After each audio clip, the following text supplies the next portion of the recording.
অনুরাগের ছোঁয়া ধারাবাহিকের আগামী পর্বে আমরা দেখতে পাবো অজয়বাবু অসুস্থ হয়ে পড়ায় সূর্য স্মৃতি ফিরে পেয়েই অজয়বাবুকে নিজের হাতে সুস্থ করে তুলল।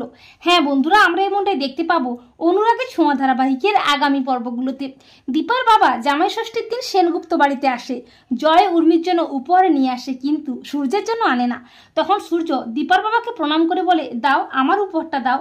তখন উর্মি মিষ্টির প্যাকেটটা নিয়ে সূর্যের হাতে দিয়ে বলে, নাও দাদাই, এইটা তোমার জন্য এনেছে। তখন সূর্য খুব খুশি হয়ে দীপার বাবাকে জড়িয়ে ধরে, আর এই দৃশ্য দেখে দীপার চোখে জল চলে আসে। এরপর অজয়বাবু ইরাকে দেখতে পায়।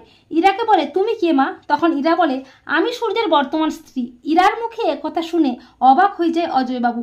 অজয়বাবু দীপাকে বলে, দীপা তুই আগে বলিসনি কেন যে সূর্যের বর্তমান স্ত্রী ফিরে এসেছে? এই বলে অজয়বাবু উত্তেজিত হয়ে পড়ে, হঠাৎই ভীষণ অসুস্থ হয়ে পড়ে। সবাই কি করবে কিছুই বুঝতে পারে না।